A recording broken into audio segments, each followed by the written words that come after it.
Hello, it's September 15th. I've had my dinner now.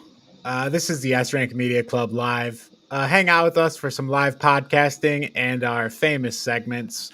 It's 827 days until Sonic the Movie 3, so that hype train's still going. Um, in recent Sonic news, aside from the movie, because the movie's like, I don't know, 2 years away, Sonic Frontiers, people are saying that game might actually be okay now. Who Um, who are these people? just people on the internet go on Twitter. The tides are turning. People are getting hype on Sonic just in time to get disappointed by Okay. You think it's gonna be let it. down? I don't know. But I mean, we can do our new segment right now if you want. Uh, Okay. our new segment, wild predictions. Um, so for the segment wild predictions, we'll make a wild prediction, and then in the future we can come back and ridicule those who got it wrong. So Or for praise those who got it right. there can only be one. Um, so for our first wild prediction, we are going to predict the critic metascore of Sonic Frontiers. so uh, I'm going to go with Sonic Frontiers is going to get a metascore of 73 And so, because I oh, it's gonna be better than people expect. They're gonna be like, oh well, it's not terrible, but like then they're just gonna be like, but it's just okay. 73. That's where the critic okay. metascore is gonna end up. And the critic metascore is a kind of an aggregate score of all the reviews done by critics. Correct. That's just all the yes, any critic review source is gonna come into that aggregate total on Metascore. Right. In theory, it should be the average of how the best indicator of how a game actually performs or is liked. Um, In theory, yes. yeah, I don't know how. I haven't checked Metacritic scores in a while. Um, No. So I don't know. I don't really have a good idea of like. Do you have any well, examples of like things they've yeah, gotten right and things they've gotten wrong? it's essentially it's the if GameSpot and IGN give it a 9 out of 10, that's a 90 on Metacritic. Like it aggregates all the scores from the outlets. Right. So it's the scores you see from the review scores you see essentially are what aggregates to Metacritic. Gotcha. I'm just pulling up game at least on Oh, you Metacritic.com. gotta the Legend past of Sonic Zelda. games. No. Like the top games of all time. Just to see Oh, what kind what of the high point scores is? they Yeah. got. Yeah. So Legend of Zelda: Ocarina of Time scored a 99, and that's the highest. That's There you go. not right. From Nintendo 64 in 1998. So that's the best game of all time according to Metacritic.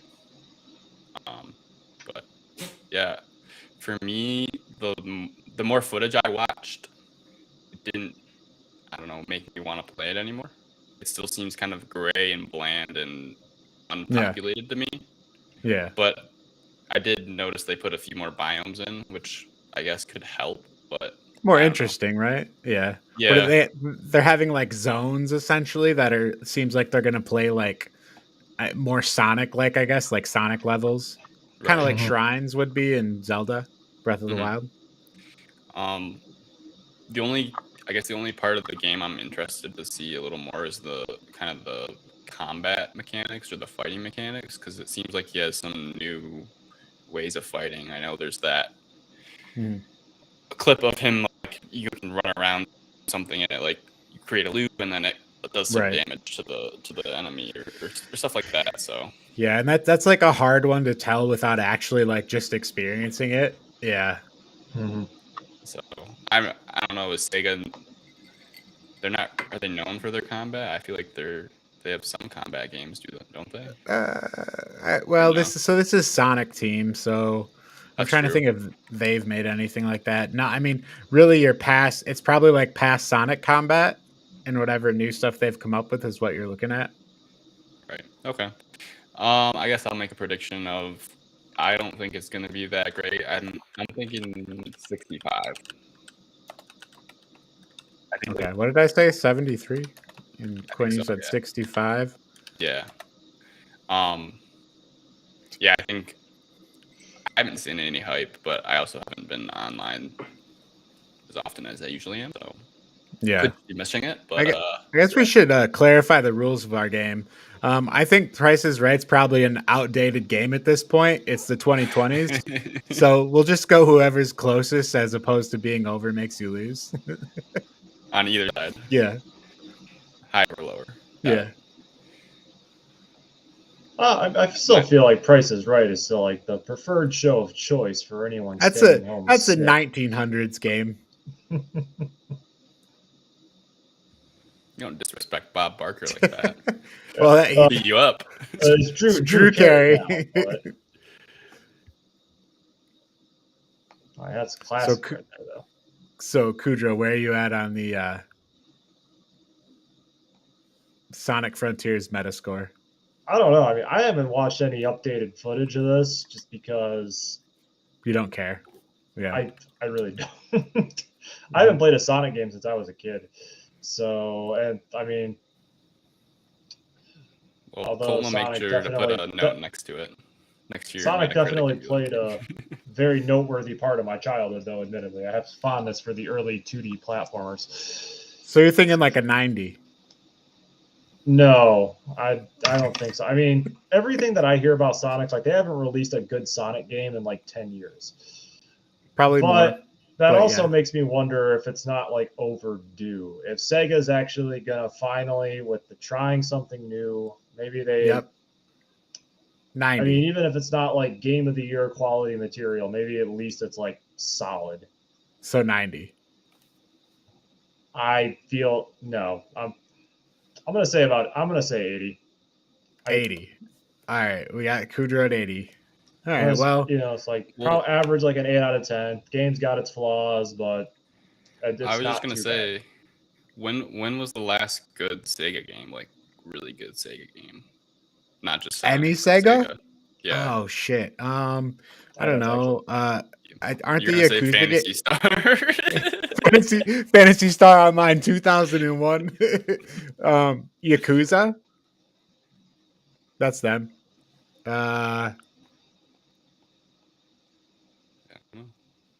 Kudrow says there is none, so I'm gonna go Yakuza. I don't know. I haven't played the Yakuza games. Yeah, I haven't either. Panzer Dragoon on the Dreamcast. Is that even that is a Sega game? Yeah. Anyways, we'll come back to Sonic Frontiers in the future when Kudrow probably plays it and reviews it for us. I don't think that's gonna happen. Your optimism is noted. So what's been up this week? Oh, sorry. Go ahead, Quinn. I was just gonna say if we ever have any other competitions, it could be like a punishment. You gotta play a certain game and then give us your review. You got to complete Sonic 06. Yeah. I don't know. Oh shit. Could be a working idea. Anyway. That could work. Yeah. Yeah, weekly media catch up. Do you want to go ahead, Kudrow? I haven't done too much, so I don't have much to say. I mean, I haven't really been doing that much either. It feels. I mean, I'm still kind of grinding away at Hades because I am determined to see that epilogue. I will find out how that story resolves. Other than that, I have watched all 3 currently released episodes of the Rings of Power over on Amazon. I've watched those 3 as well. But and other than that, do you like it so far? That's all right. I don't hate it. I like it so far. I don't think it's that bad. I don't think it's as bad as what some people on the internet are screaming that it is. Are people on the internet saying it's bad? It feels like all I hear online are like these hot takes about people who don't like it. So, whether that be because it's too slow or which I mean, I feel like if you read Tolkien's literature, it is slow. Have they ever seen The Fellowship of the Ring? Like the movie? You might argue that's a bit slow. A little bit, but it's also like 3.5 to like 4.5 hours long, depending on if you're watching the extended version or the theatrical version. Yeah. Anyways, I thought that show was all right. I think it's been good so far. I haven't watched any of it, so I mean it definitely is moving slow, but so did Lord of the Rings, the movies. Right, the type of adventures that they are, right, or that they're trying to be, I should say. I don't know if you could put out anything and people wouldn't be mad about it online, though. That's also true. And there's always a very vocal group of people who are always going to scream at anything that has a prior lore. If you put it out, people are going to be mad online. I think just across the board, which is fair. Yeah. Well, they could do it better, so. Yeah. I am curious though, like if there is like lore or whatever that they're not maybe handling that well, but I don't know enough about Tolkien lore outside of the Lord of the Rings to comment on that. So, yeah, right. I guess that's true. Like if somebody put out a thing that like explained it and like here's the way the lore is, then maybe I'd read it, but I don't think I would care. To be honest with you, like if the show's good and it is generally like Lord of the Rings, it's probably not going to matter. There's going to be like, this very small segment of people that gets upset that there was these couple sentences in this book from the 1950s that was the glossary thing that goes along with it. And they're going to be like, well, you've ruined everything now. This show's canceled because if you read these two sentences, that's not how this happened. So cancel it. I don't know. It just seems like that's kind of what you get down to. And I don't know if that's like a reasonable way to try and make shows. But yeah, I don't know. Like I understand you want stuff to be faithful, but I think you have to give some leniency to people producing new content. I don't know that it can be so rigid, but I think with lore, the further you get in time away from the original, whatever the original lore is, the more different ideas people are going to have, right? Because time's passing, so it's more than likely to get different than what was originally intended. Yeah. I'd be curious to see like somebody after the season go out and do a thing like if somebody put together a logical thought out thing as opposed to just yelling at me that it's not like the books. You're not on that part of the internet yet? I mean, I try to stay away from it. It's like Substack, right? There's probably a Lord of the Rings Substack that you could go check out right now. Probably. Or very Reddit. Possibly. Sometimes Reddit can be okay. Yeah. For those kinds of things. But anyway. Would you guys recommend it for someone who has given no thought and wanted to watch it at all? Yeah, I think that's probably the way to go into it. Okay. Yeah. I mean, don't miss out on the epic TV show of the season. I like the characters so far. Like, I think the characters are interesting. I mean, yeah. Maybe I'll check it out. I don't know. Maybe if I have some free time, I'll pop Speaking in. of checking it out, back to last week where we talked about the Dragon's Dogma anime. I watched episode 1. It was terribly bad for 75% of it. I won't lie though, the last like quarter of it, it started to get a little interesting, and I was like, I should probably give episode 2 a chance. But the first like 75% of that episode, I was like, this is real bad. But so I was going to watch episode 2, didn't get to it. So probably in the next week, I'll watch episode 2, see if it does pick up anymore. But I felt tinges of interest in the last 25% of the first episode. So I can't bury it yet. So the writers did their job. They're going for that retention. I don't think so. I might have turned it off after about 15 minutes. Oh no. But hilarious. Yeah. Anything else this week? On a complete side note, to harken back to what we started talking about with Sega games. Yeah. I've kind of been scrolling through a list off and on, and the one game that I see that I feel does deserve a call out is Valkyria Chronicles. That's the one. What about Yakuza? I've never played Yakuza. I know people. I know there has a fan base for those games, but I haven't played them. So, all right, nor have I seen gameplay footage of them. Fine. But I have seen footage and I've seen gameplay of Valkyria Chronicles, and it always seemed like that game was really good. And I know it got like superb reviews. So, do you guys remember that Sonic racing game where you would race on a hoverboard? Yeah. That's my favorite. That one? Oh, okay. That was one of those games you go to Target to play. All right. Because my parents wouldn't buy it. But so you just play it on Target or at Best Buy. I don't know, the free machine. What a cute story. So are you guys going to be playing GoldenEye here when it comes out? Which one? Isn't there two? What do you mean two?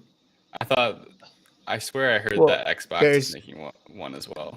That's not called GoldenEye. No, it's basically like the 64 game, but there's one on the Switch that you can play multiplayer on, and then there's one on the Xbox that will be on Game Pass. I don't know if it's on PC Game Pass though. Well, isn't the Switch just a port of the old N64 game? Is the Xbox One not a port? I thought they were making like a new GoldenEye game for the Xbox, but then I think the Switch game is just a port, isn't it? How would you make it like? I think the Xbox is new, and then I think that because the N64 version goes with all the other N64 games, on the Switch, right? On the Switch and like the marketplace feature or whatever, right? Yeah. Wait, are they actually making updates to it? I thought it was basically just the N64 game on. I think it is, but if you look at like the Mario collection that they did, where they actually remastered it, I'd say it's probably different. Barely. Not actually remastered it, but they put it on a tab on a game cartridge. Yeah. Well, I can't. I mean, what are they going to do? Clean up some of those N64 textures? But I guess the thing that I wanted to get to is I don't feel like I want to play GoldenEye at all, and I don't like. I played GoldenEye back when I was like a child in the 90s, and I don't think GoldenEye is going to play very well modern day. Like, I just don't understand because people seem to be really excited about GoldenEye coming out, and like casual gamers kind of who don't play a lot are like, oh, sick, it's GoldenEye. And I don't know if they understand like how FPS games like don't generally hold up because of just the way all the mechanics are very similar. Well, mechanics wise, like it's going to be, I mean, going back and playing GoldenEye mechanics wise for a first person shooter game is not going to feel good. So you'll have the nostalgia factor, but oh man, right, it's going to be really clunky. Yeah, you'd have more fun playing like Doom because Doom kind of functions differently. But GoldenEye kind of is trying to be like a 3D FPS game.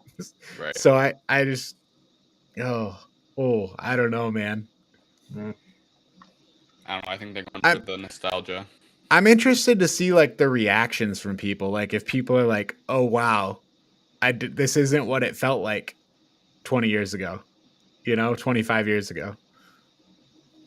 Yeah, but I feel like people are gonna have that expectation though. Like, it's been how many years? What did you say? 25 years? 25. Yeah, I think it's like the 25th anniversary. Mm-hmm. So like 1997. Mm-hmm. Yeah, I think people are gonna understand it.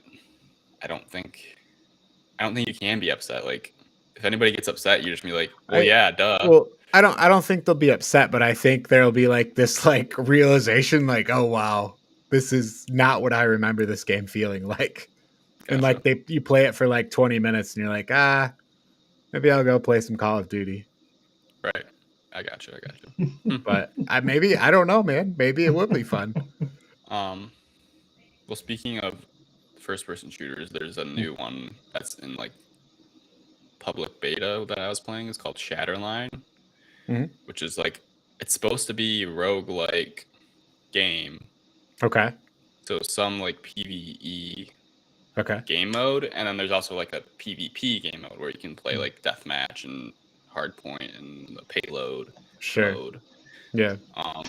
But there's agents in the game, and you get to pick your agent, and each agent has its own like equipment, and then like a specialist, and then like an ultimate ability. So it's pretty smooth, but I think just the whole like agents and abilities thing is just reaching its peak for me. Like I feel like that's like very like played out now. Yeah. There's like all these new games right are doing it. Not that I have any room to argue since I play Valorant all the time, which is literally what. Well, yeah. No, but like I get what you're saying. It's just like everyone just keeps doing it. It's like, okay, I don't need another one of these. Like, do something else. Yeah. Right. But I mean, it had good gameplay. I guess I'd recommend looking at it or watching some gameplay if you want. It's free. What's that available on PC? PC, yeah, right now. I don't think it's on consoles yet. Shatterline, gotcha. Yeah. Interesting. I haven't played any of the PvE, so that could be like its selling point. I don't know. I haven't tried it. It's like some sort of alien invasion type storyline, I think. So interesting. But, I guess one last thing, one mechanic that kind of stuck out is there's like movable objects within the game, so like cars and like dumpsters and stuff like that you can hit, you can like punch and kick to like kind of have a moving, I don't know, cover, I guess.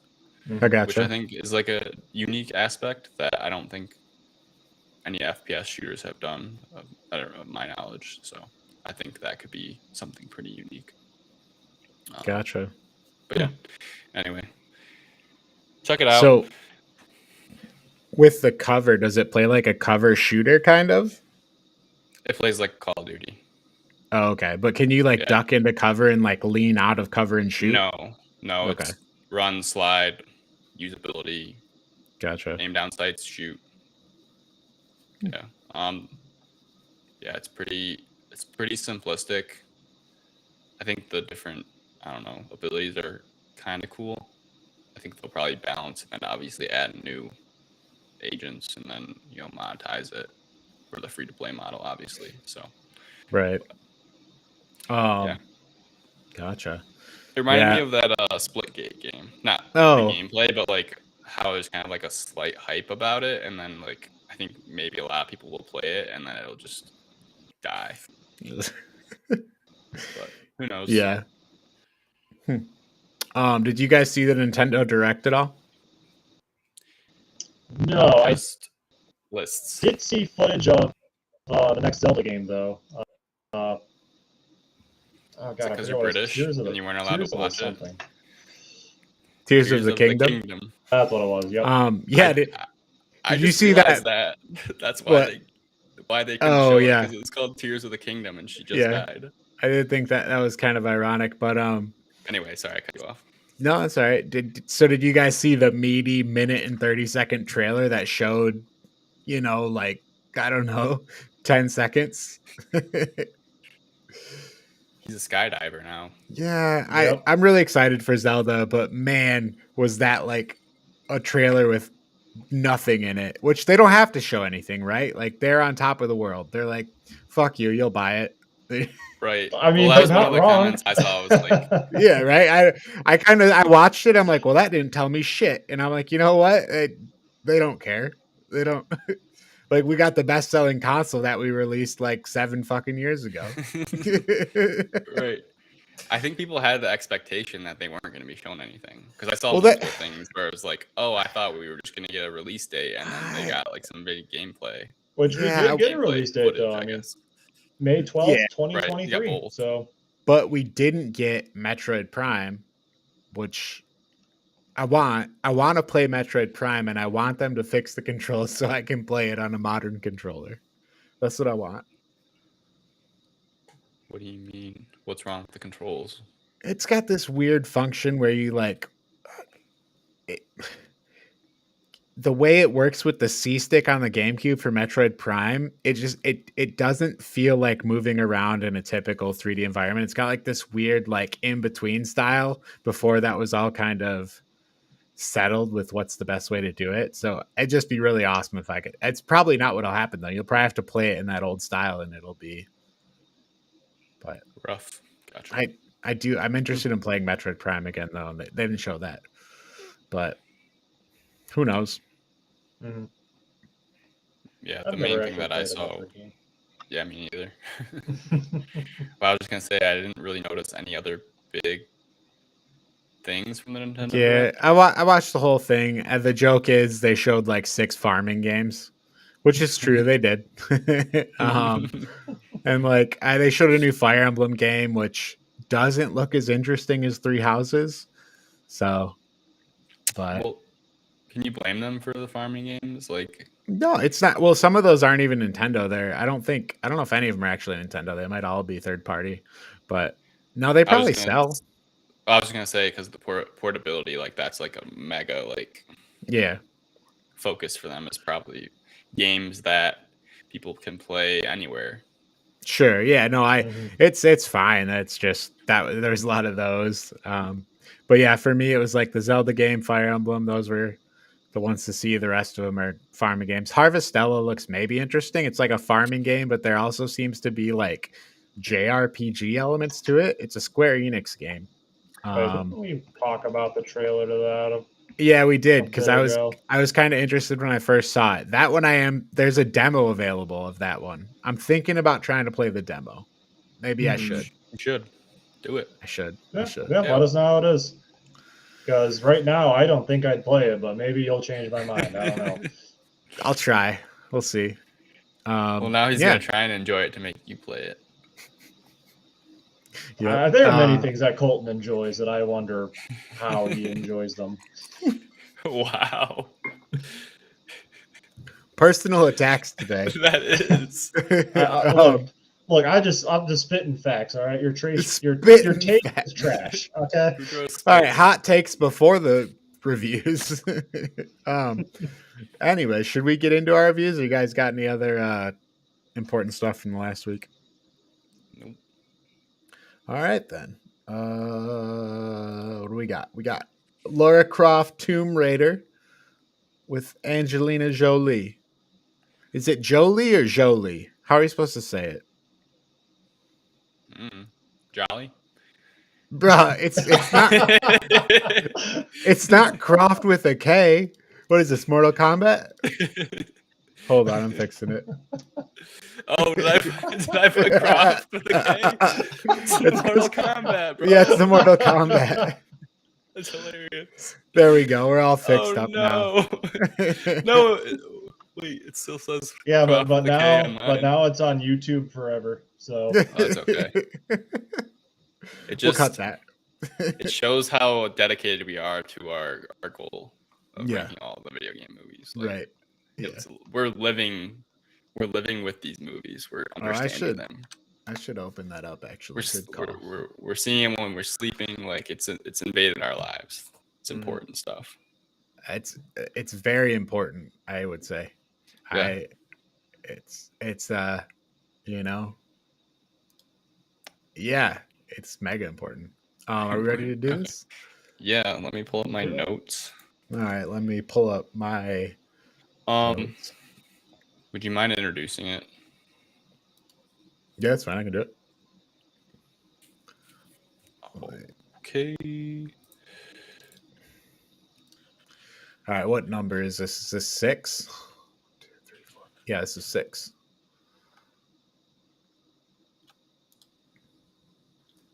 All right. This is Ranking of Video Games Part 6, Lara Croft Tomb Raider. I'm Colton, joined by Quinn and Kudrow. Yo. Hey, guys. So this is the show where we review and then rank video game movies in our ultimate tier list of video game movies. We've kind of been working through the different series. We're through Mortal Kombat, and now we're starting into the Tomb Raider series. Yeah, so I guess I'll get started. It's from 2001 with Angelina Jolie as Lara Croft. I'll give a little bit of a plot line here. The orphaned heiress and intrepid archaeologist Lara Croft embarks on a dangerous quest to retrieve the two halves of an ancient artifact which controls time before it falls into the wrong hands. As an extremely rare planetary alignment is about to occur for the first time in 5,000 years, the fearless Tomb Raider will have to team up with rival adventurers and sworn enemies to collect the pieces while time is running out. But in the end, who can harness the archaic talisman's unlimited power? So, me and Cujo were kind of talking before, and I said this is Uncharted, but 2001. Yeah, I could see some similarities. Obviously, less video quality options there in 2001, especially CGI, as we're used to with Mortal Kombat. So anyway, so Tomb Raider is 2001's Uncharted, which is 1980s Raiders. Yeah, I was gonna say. Oh yeah, that's true. Yeah, very very much some Indiana Jones feels. Mm-hmm. Yeah, so which means I'm pretty sure Colton's gonna hate it. Everything's all happening at once all the time. Just keeps Too many chase scenes. That's not nearly as many chase scenes in this. No. But I'm sure you hated them. It tries to do weird, interesting things that don't work instead. Spoiler. Okay, let's get into the plot line here. Through the whole entire movie. So I took notes kind of during the movie with kind of each scene style. So should be pretty good and pretty in depth. So Lara Croft opens up with Lara Croft hanging down from like the ceiling on a rope. And she lands inside a tomb and kind of like runs away. And then she's like, I don't know, we kind of get a look at Lara Croft as like her video game character because she has her guns and like it, like goes through that. And just trying to show her, she's this badass with two guns. Look how badass and hot she is. Exactly. And then like there's like this random machine there, like this like chrome. Very random. Right. Mm-hmm. And you're supposed to think she's in a tomb. Well, I don't know. They're trying to do something weird. One of those things that was weird that didn't work for me. She starts fighting the machine, and then it's like it's getting all intense because she's like, "Oh, is she gonna live? Is she gonna die?" And obviously she lives. And then it comes to find out, she walks like out of the temple. Training simulator, right? Yep. I don't know. Yeah, it's like a training simulator, but like right in the middle of her house, right? Like it's the central part of her house. She's got a big house. That was weird. That was just weird to me. That I don't know. I get what they were trying to do, but to me it didn't work. Anyway, she walks away, and we get a shower scene of, well, she's not only a badass fighter, she's a hot woman. Yeah, that's essentially what we get, which wasn't necessary in my opinion, but yeah, that shower scene was several seconds too long. I'm sure she got paid very well, but like, yeah, that was, I don't know. Anyway, so then we skip to a scene in Venice that gives us an overlay on the screen that says Venice, I think. Venice, Italy, which is the place in Italy, the city in Italy with all the canals and the gondolas. And then we get in like some conference, or like I thought I don't know, a conference was the first thing that came to my mind because it just seemed so like corny. Illuminati cult meeting. Sorry, a conference. It felt like a conference. It didn't feel like it was. I don't know. It wasn't as mysterious as I thought it should have been. But yeah, it was very weird. It zooms in, and then they're going their stuff or whatever. Breakfast will be in the other room. Get it like a conference, like it was an Illuminati conference, and then this guy comes up to the podium. And he's like, "Sorry, they ran out of everything bagels, but we got some flavored cream cheese to make up for it. That'll be in room 2B down the hall. Oh no. Stay tuned later for our seminar on enlightenment and following the path of light. Is that what they do? I don't know. Yeah, so I don't know. Maybe I'm bashing this movie too much already because I feel like You're bashing it before you even got the plot out there. Tell us how you really feel about. Well, I'll be a little more neutral. Sorry. Anyways, they have like their little meeting, which I wasn't really too focused on. So like I didn't really care about it because I knew what was kind of happening already. It was like, oh, there's some artifact that they need to steal or something. Right. Or that they need to get a hold of. And here's the bad guy. And he's got a weird lawyer kid. So Jorah Mormont, yeah. Yeah. I don't know the actor's name. Anyway, they do their conference. They figure out what their goal is, which is this. I think they reference triangle, I believe. So we kind of get an idea that it's something to do with a triangle, Illuminati triangle. Very nice fit. But other than that, we really don't know much about this artifact. And then we go back to Lara Croft, and she's like sitting at her desk, and the butler comes in with like some dockets or some, I don't know, mission files or contract, maybe. I don't know. What is a Tomb Raider like?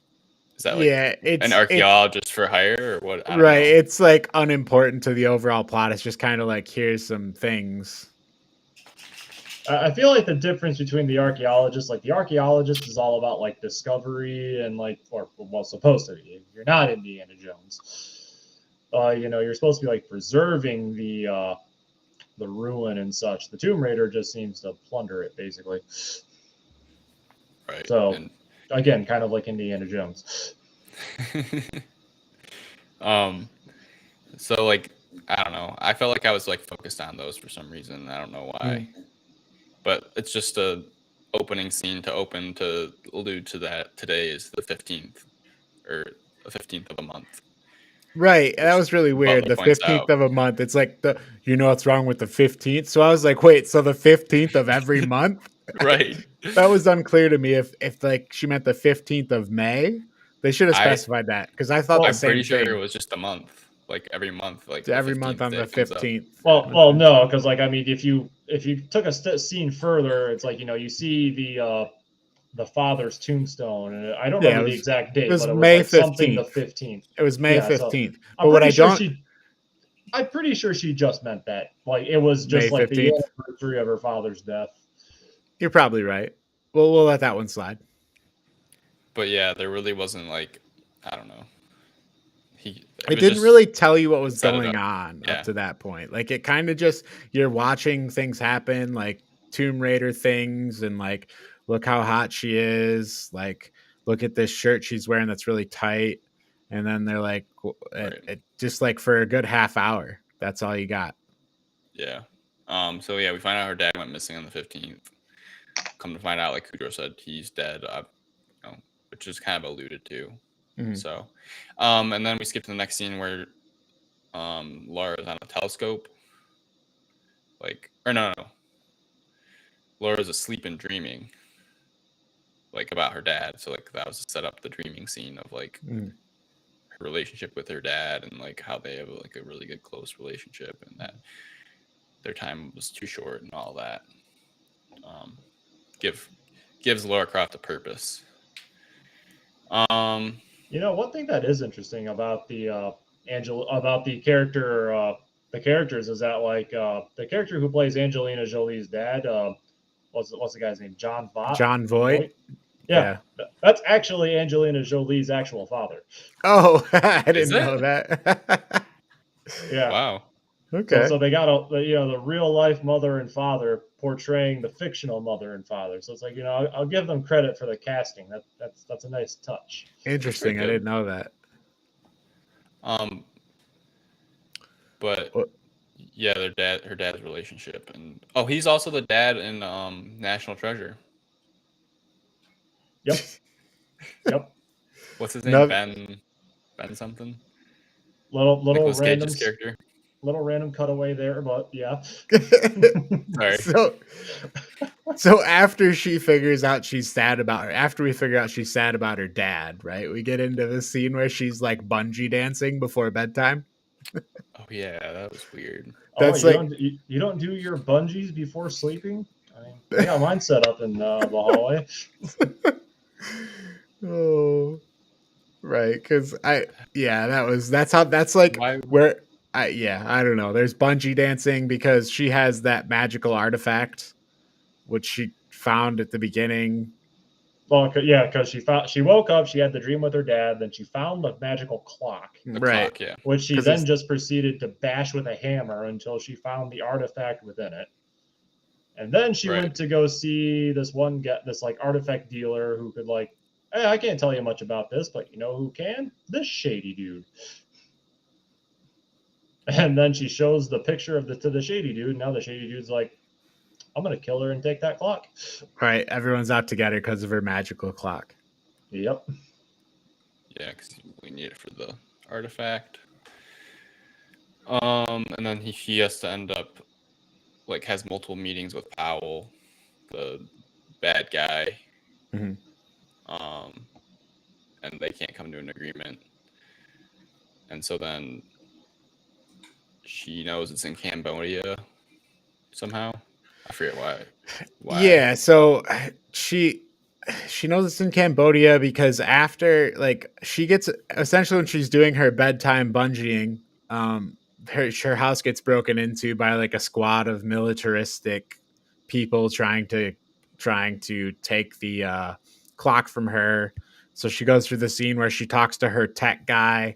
Her tech guy's name was Bryce, right? Yeah, the tech guy's like talking to her while she's like shooting at people in her house, and then she gets on a motorcycle and like escapes from her house while shooting people riding her motorcycle.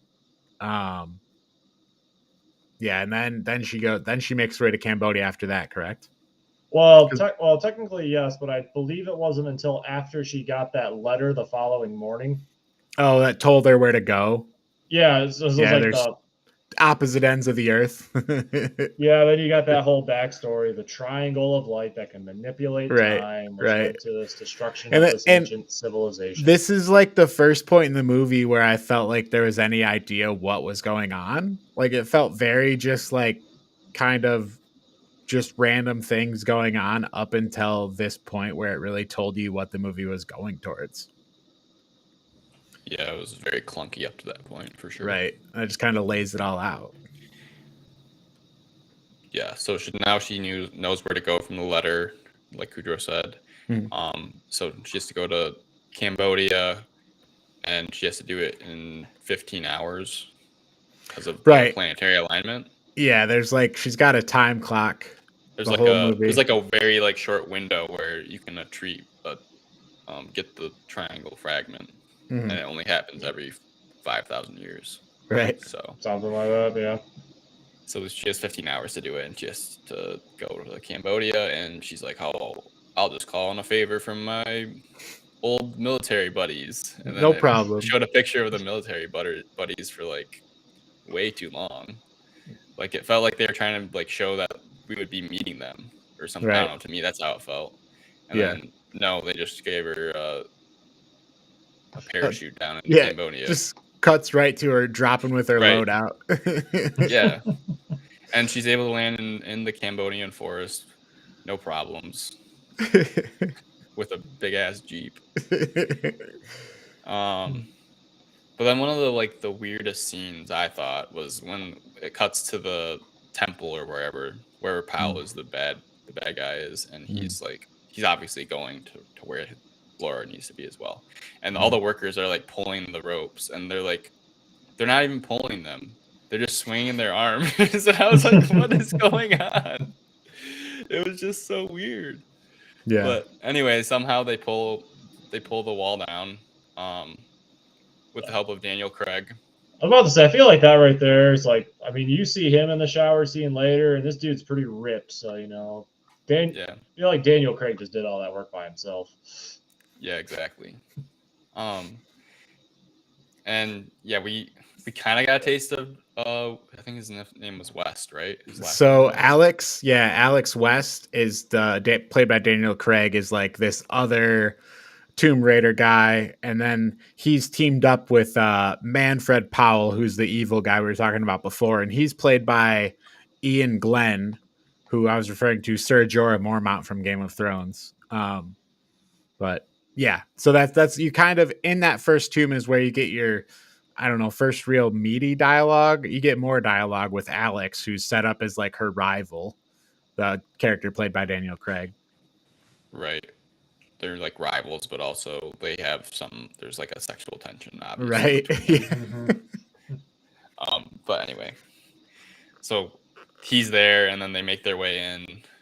Lara Croft is able to like drive through the forest. No problem. No issues. Perfectly wide openings to drive through. Anyway, she makes it to the temple, obviously, is able to come in to the temple from a different direction. Right. She starts like hallucinating a child, and the child leads her to some jasmine on a wall. And then there happens to be a sinkhole below the jasmine that she falls through into the temple, which her rope climbing skills like really are able to help her because she grabs onto a vine or a root from something above. Yeah. So she makes it in, and she's like being all quiet, and Alex West is trying to figure out where the triangle is, and they're about to put the clock in the wrong spot, and Lara Croft's like, no, you need to put it in this spot. And he's like, well, why would I trust you? And she's like, because we're both trying to do it, or I don't know. Yeah, basically she's like, because I'm right and you don't want to wait 5,000 years. Right. Yeah, snarky line. Right. And so he throws it, and she catches it, obviously. And then she puts it in the correct spot, which makes the swords. Or no. It like they had releases to put the swords in, and then they put the clock in, and then it released like a log that was swinging towards this big cauldron of green liquid, magic liquid. Right. It doesn't pierce it, so Lara like jumps on it to give it more momentum, breaks it open. We get a bright like white flash, and then there's like this like silvery. I can't say it. Silvery. Yeah. Magic slime that like slides out, yeah. and then goes to the middle, and then the triangle's there, and then Lara Croft grabs it on her way by swinging it just before the other guy does, and then she managed to escape somehow. And there was like some fights with the gargoyle stone, like some stone creatures of some kind, stone soldiers, which was like a big fight scene. So I didn't think it was terrible. The CGI wasn't the best, but I thought that was one of the best scenes of the movie. I thought that was like I thought that fight scene was actually okay. And I thought, I don't know, I guess I felt like if the CGI of the stone creatures was better than any other CGI in the movie. I don't know. I don't know if I call it good, but there are a couple moments I appreciated.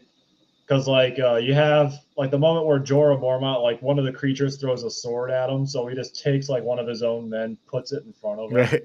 So you're kind of further establishing that this dude's an utter piece of garbage. And then you actually have the direct, it seemed like a Raiders of the Lost Ark call-out, where it's, like, the stone monkeys doing, like, this flourishes with the sword, and then Lara Croft just pulls out the gun and shoots them. Right, yeah. Yeah. So I guess that was fun, but I don't know. Other than that, I can't really say this fight scene stood out too much. Gotcha. Yeah, so the fight scene ends because Lara Croft is able to escape the monkey that's chasing her. And then she makes it to a waterfall, and Alex West is there, and he's like, I can't let you leave. And she's like, oh, well, you're going to shoot me? And then she dives off, and it's perfectly fine diving off like a 200-foot waterfall. I don't think it was 200 feet. It was pretty high.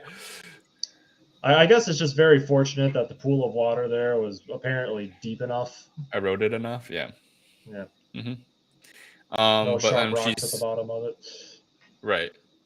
then she's boating around in this village in Cambodia, and she finds some monks, and the monks help her, and they give her magical healing stuff that heals her wounds, and essentially like pray with her, and then she's like, the monk is like, "Oh, I knew your dad." She's like, "Oh, my dad," and then everything comes flooding back, obviously. I definitely got to figure out what the hell's in that tea.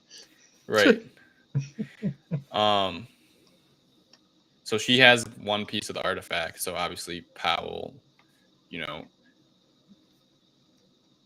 forgot to mention Powell has the clock. Yeah. Right. They got the clock. Lara got the triangle, or half of the triangle. So like they need each other essentially, which is brought up numerous times. And they realize they need each other. Right. I was essentially they're like they on go a phone call, right? Yeah, they go through the whole thing where like, they don't trust each other, but they both need each other. And Lara shows up, but she doesn't have the thing with her. And he's like, "Of course, you're too smart for that." And eventually, they agree to team up to get the last piece, right? Yep. Yeah. Sorry, go ahead. Well, I was gonna move on, so I was. Yeah. You go for it. Say. No, you're good. I was just gonna say, how did they figure out it was Russia again? I don't. Siberia. I figured that was from that initial thing, 2 sides of the Earth, and that I thought that told her where to go. Oh, and it was at the crater of the meteor, right? Oh, okay. Yeah, from the story of the magical city where they had the triangle, but they abused the power and it blew up the whole city. Right. So it's like, well, they're opposite ends of the Earth or whatever. So then they all go there together. They land in Siberia and they take the natives people's dogs for cash. And then the Russian army shows up with some amphibious vehicles, so they can just drive around, go through the ice, like get wherever they need to go. Right. But then they end the dead zone, which is like where there's no radio communication. So then they have to ride the dogs into the crater. They show up at the crater. There's some cave system underneath. Leads them to a bell. Of course, Laura's like rings it. It shatters the ice wall next to them, and then they're into this, I don't know, very humid. It looked very hot and humid, like central. I don't know. It reminds me of like the center of the earth, like theory, or something like that. But anyway, before that, Lara Croft is wearing a thin T-shirt. Are we gonna talk? A thin. Yeah. I don't know, tank top. Oh yeah, they're like this like coat that wasn't even covering her. Dude, this whole movie, like they're like, we really got to highlight Lara Croft's breasts, like in every scene. They're like, we're going to the ice cold. It's like, put them out there. And they got the jacket with like just the T-shirt. Yeah, I saw it too. I'm like, wait a minute, Siberia. It looks so cold there. And I'm like, okay, what about? I'm like, she's gonna zip the jacket up later when they're like going into this on the dog sleds. Nope. She's still just got the jacket open. Right. I would argue this movie's probably most well known for the fan service. Yeah. There's my hot take. This movie's only good for the fan service. I think that's a fair critique. Yeah. It's. But yeah, so like that was just a big one that I had to point out. Yeah. Anyway, we're also supposed to know that Lara Croft is having this like internal like debate on what to do, like her 2 options, whether she like just destroys it or helps. And then he hallucinates like another child who like says, "Oh, don't go there, like it's a mistake or whatever." Essentially, right. And then there's Jasmine there, so I don't know what it is with the Jasmine. It's makes you hallucinate, I guess. I don't know. I don't know. It's supposed to like trigger something, I think, because her father showed it to her. It's trying to connect things. Yeah, the father said like you'll note the entrance of the tomb when you find the Jasmine.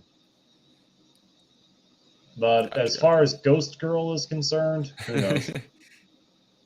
Right. So now we kind of have that set up of like, oh, what's she gonna do? Is she gonna, use it? Is she going to destroy it? That sort of thing. So like, I didn't really know what was going to happen.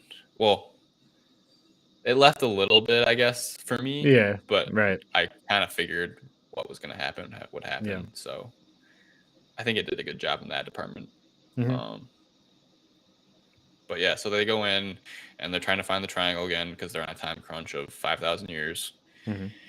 And so Alex and Laura are like jumping around this giant like planetary structure that's spinning, trying to figure out where the triangle is.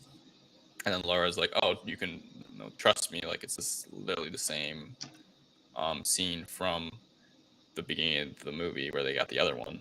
Right. She says, "You need to trust me," and then they give the clock to her, and she puts it on the bottom of the Earth. I don't know. That was the Earth, right? Or no, that's I don't something. the sun. The sun.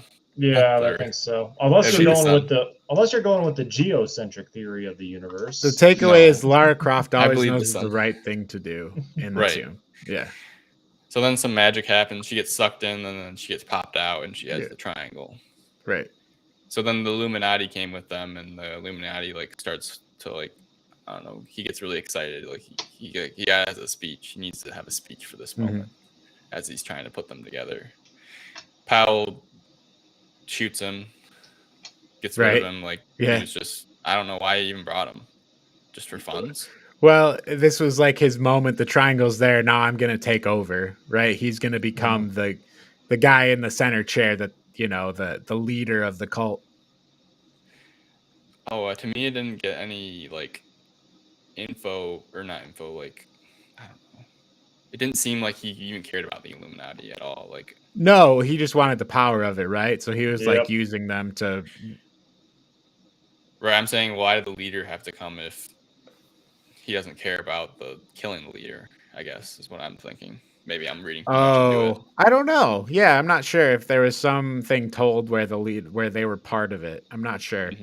But yeah, I guess that's a good point. I don't know if they had mentioned anything earlier in the movie, but that's a good question. Anyway, that's not really too important. Yeah. I don't know. I guess the whole thing was like, the Illuminati wanted the triangle. He wanted the triangle for himself. So he kills the Illuminati. So he kills all the members of the Illuminati so he can have the triangle for himself. So that's kind of. I thought did he kill? I thought he just killed the leader.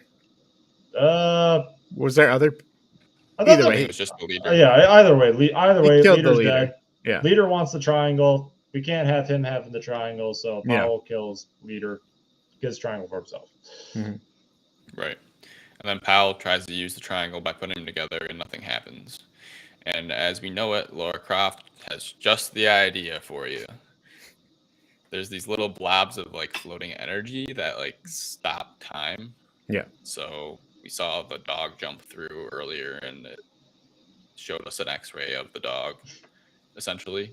The bones and the time storm inside. Because that's totally explained. Right.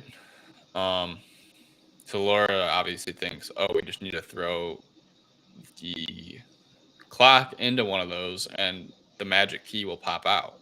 Or the magic, I don't even know what it was, a liquid or I don't know. The thing you need. Right. The obvious thing you need. Yeah. So she gets that, and then the whole like place changes and the shit just goes down. The triangle's put together, it's whole, and then they're racing to the top of a pyramid to grab it. Yep, her against Manfred. Right. And of course, Lara gets there first. She's got the triangle.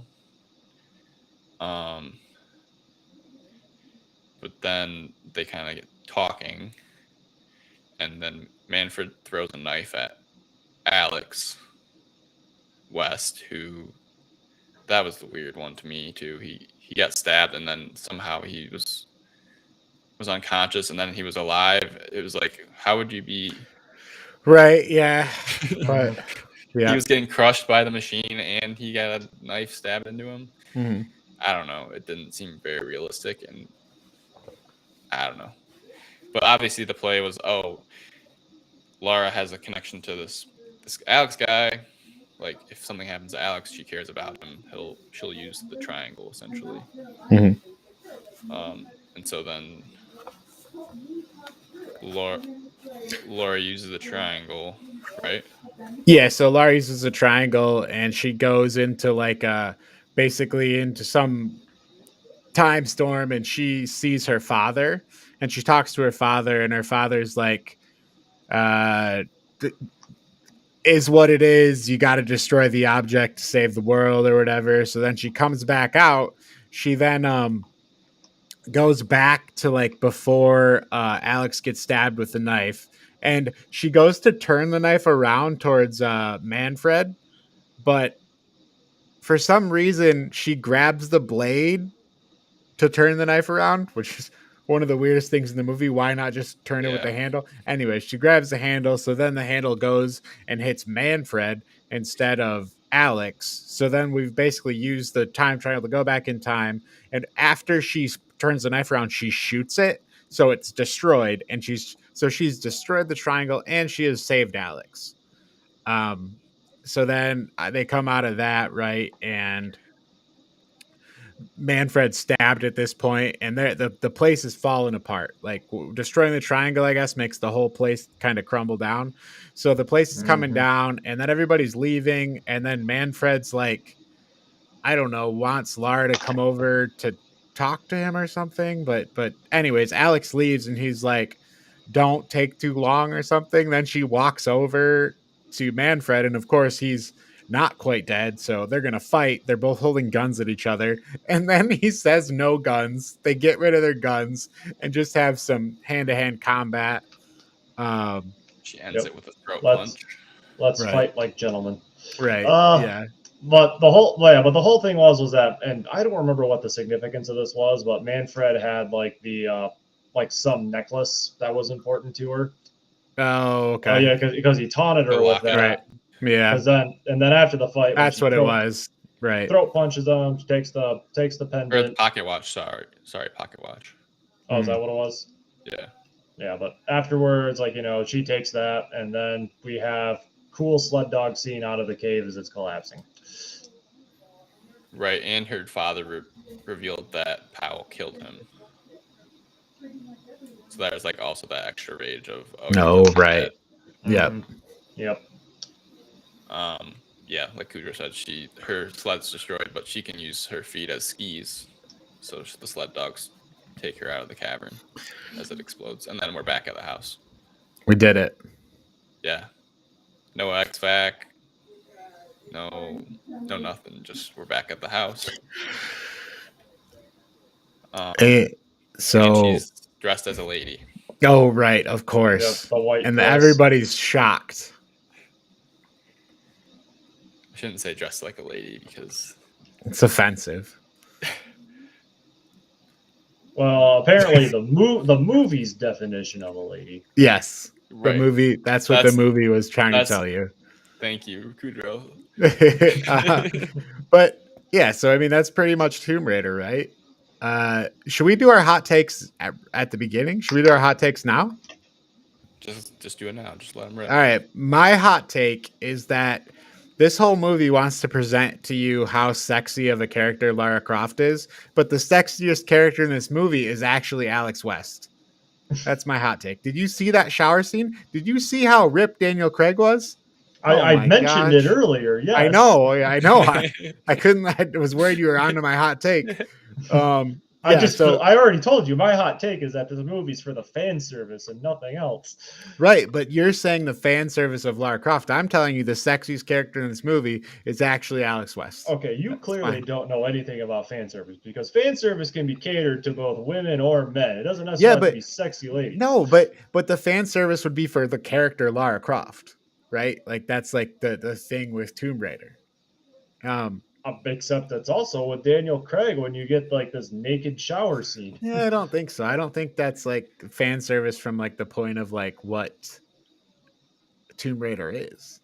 I mean, as far as fan service goes, I mean, if it's like titillating or showing off a sexy bod, man or woman, then yeah, it's fan service. I don't agree with that. Fan service is something that's specifically from the thing. Like it's like playing to the audience's, like it's a callback or a reference. Like Lara Croft, like having, huge breasts and showing them in t-shirts. That's like the thing that's like PS1. Like that look is where the game. look where we spent all our pixels.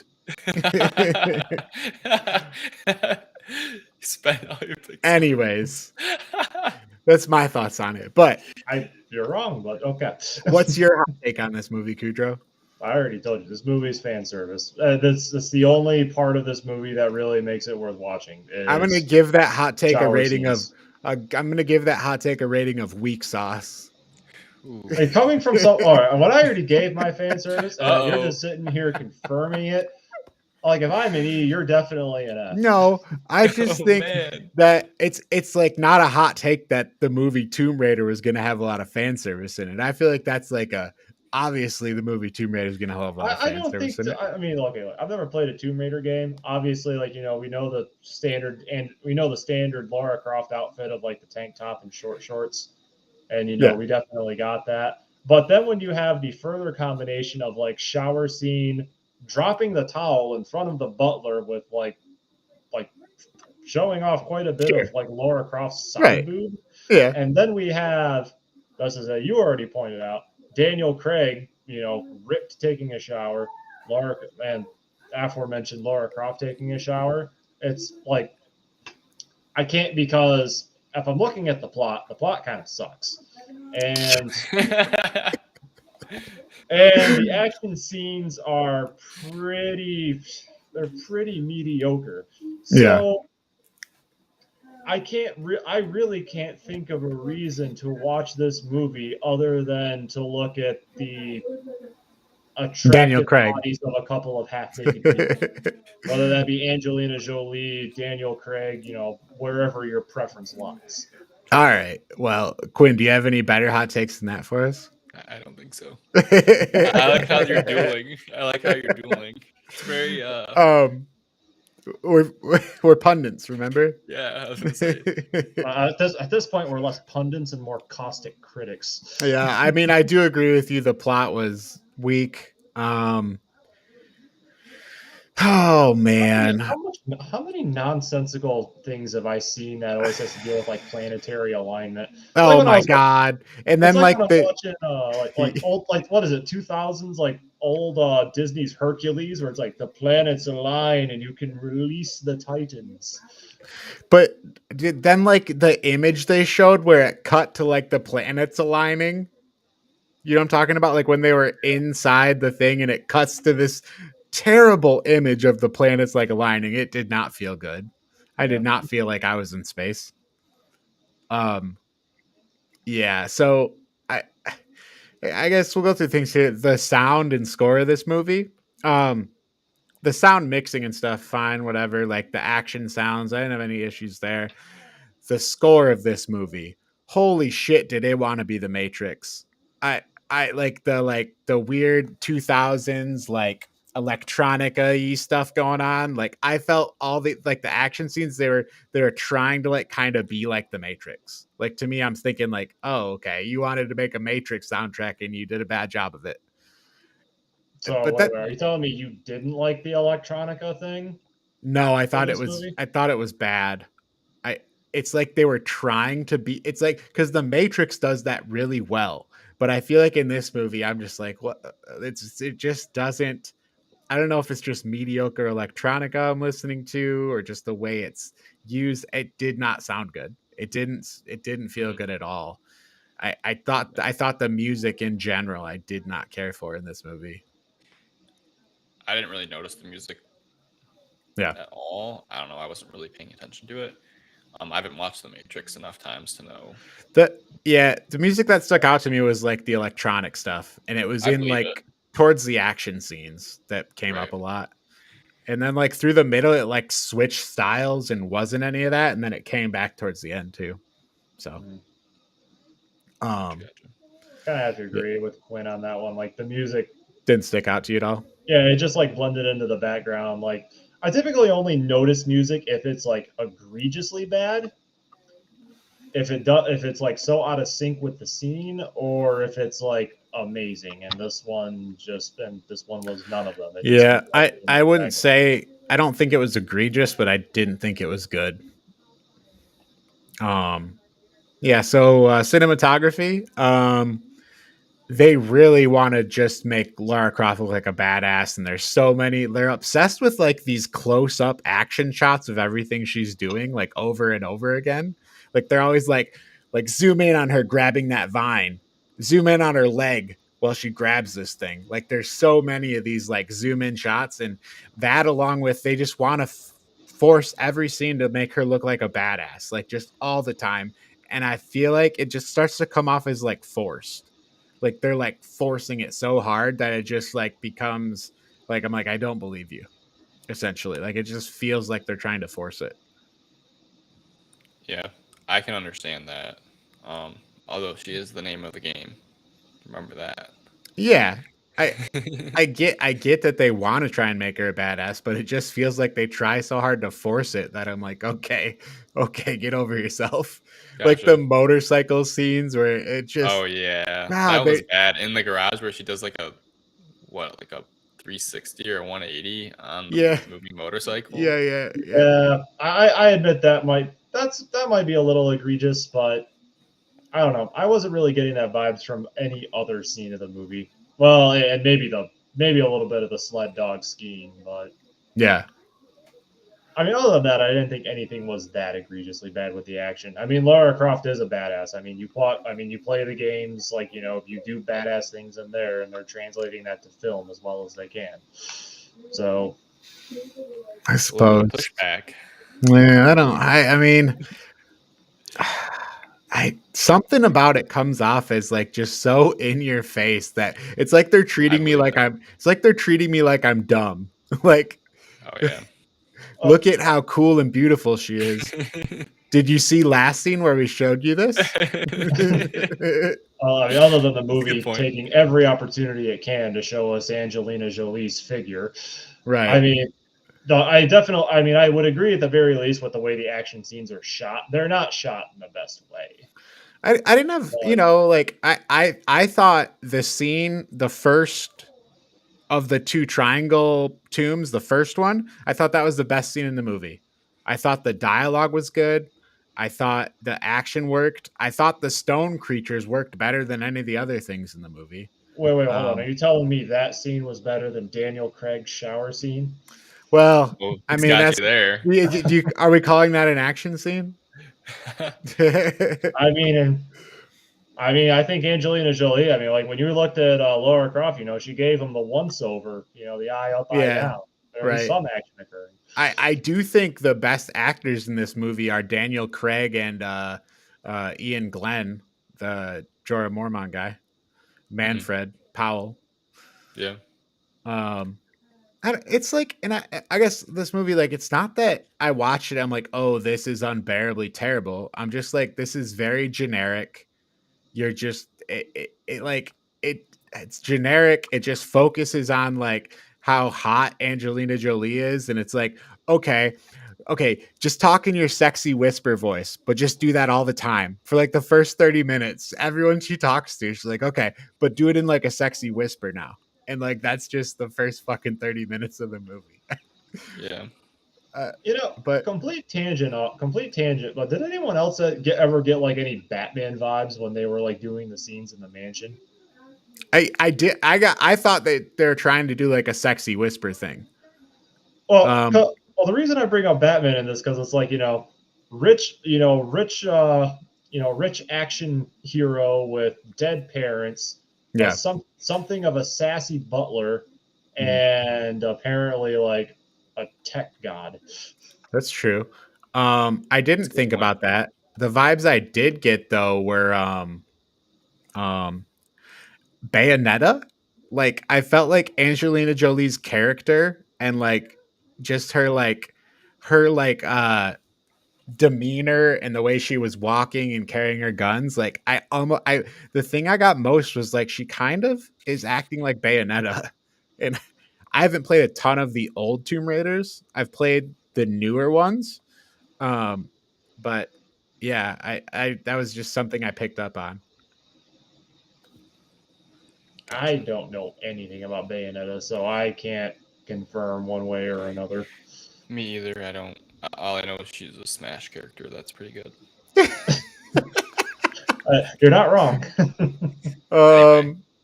Yeah, so I thought that the scene I liked best was probably that first tomb, for the first triangle tomb, and some of the time stuff, like they were going towards interesting things, but just overall, I didn't think it was bad. I just felt like it was so generic, like just absolutely generic with Lara Croft. Like that was it, and I can't say that it was, I with me, I'm with that. I think I put it at a D. It's like the movie is a D or a C. Like it's just mega generic. So if it was really good generic, it'd be like a C.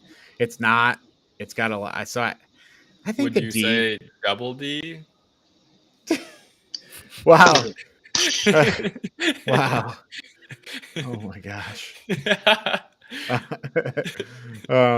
Sorry. No, it's all right. It fits with the theme of the movie. It really panders to that. The scene with the jacket in the cold, dude. It's just like I'm like, what? Well, then she always has her mouth open, like in a weird, like, yeah, like when she's like doing her like slow motion running. Yeah, it's fine, dude. Sometimes too, right? And I'm not here to tell you Angelina Jolie is not an attractive woman. I'm just here to tell you they just really want to put that in your face the whole movie, and it's like, okay, I get it. Right. I think I'm gonna give it a D as well. Yeah. I think I was leaning a little more towards a D plus earlier, but the more we talked about the genericness and stuff like that, it got me thinking. So I'd say D. If you like Tomb Raider, I don't know, watch it, I guess. I'm sure you don't watch it. I'm in the don't watch category. Okay. What about you, Kudrow? What's your rating? I mean, I feel like it kind of depends on what aspect of the movie we're talking. If we're talking about the movie overall, well, actually, no. First, if we're going to talk about the fan service of the movie, this is clearly an S for fan service. Give us your fan service rating, Kudrow. Kudrow's fan service rating. S. That's what I just said. Like, as far as fan service goes, this is definitely an S. All right, we're putting that in an S in the fan service tier list. And if you can get it on VHS, it's even better. Absolutely. DVD. Blu-ray, like high def. I was like, but as far as the movie itself goes, I have to agree, it's a D. All right. Wow. Have we had a unanimous video game movie yet? Didn't we all give Final Fantasy Spirits within an F? No. Oh, we didn't. Oh. No. Right. Well, we all did give Mortal Kombat Annihilation an F. Yeah. Oh, that makes sense. All right. So we got Tomb Raider or Lara Croft Tomb Raider. That's our 2001 unanimous D. So I'm assuming that this is going in the D tier without any argument. No argument. I mean, you still got that fan service of S, so I might crank it up to C tier. Dude, this is behind Uncharted. I think I liked this better than Uncharted. Oh my! All right. Well, agree with that. I know you guys wouldn't. So, all right, I guess Lara Croft Tomb Raider is in the D tier.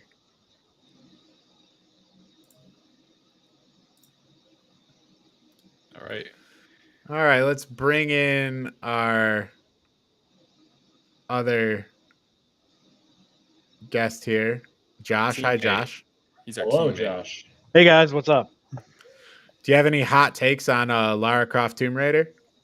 I think that you guys spent a lot of time talking about a movie that you all gave a D. Might be the best hot take of the night so far. That is a fair take. I think my favorite line of the night was, well, then the like her sled got all messed up or whatever, but then it was okay because her feet were skis. So that's pretty accurate though. That's literally what it's like. That sums up the whole movie. Yeah, pretty much. Damn. Yeah. So great job, guys. That was a good one. So now we get to talk about another horrible movie, but I'm not sure if it was as bad. Wow. This is another like Nicolas Cage questioning moment for me. Not gonna lie, this movie. So I can tell you, I was working on getting our future list together. The movies The Rock, Con Air, and Face Off are all literally back to back in the Nicolas Cage chronology. Chronology? Is that Josh? Is that a word? Chronology, I think. Chronology of what? That's a word. I was just checking if it was a word or if I made it up. Yes. Sick. I've been all listening right. to you guys. Did we have any other segments today? We don't, right? We're good to go on ranking Yeah, I of don't Cage. have anything. All right. I've been playing a lot of Legend of Zelda, original NES, 1986 on my Oh Switch. yeah? Yeah, Yes, Jessica played through that a month ago. She played through the whole thing. Oh, it's just been so fun. So how are you? Oh, go ahead. Right now I just got the candle, and I'm trying to take the map to the lady. So nice. Good pretty to know much some describes old complexity. games hold up. I just it's so fun. Are you did you watch the new trailer for Tears of the Kingdom? I started it, but then I didn't watch the whole thing.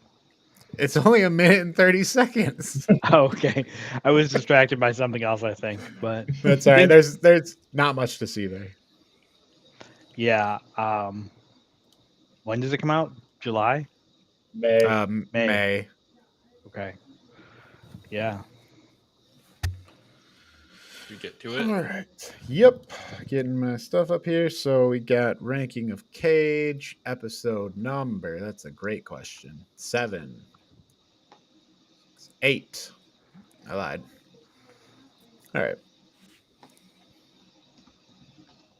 Poor Peggy Sue. Let me get this up real quick. Give me just 1 second here.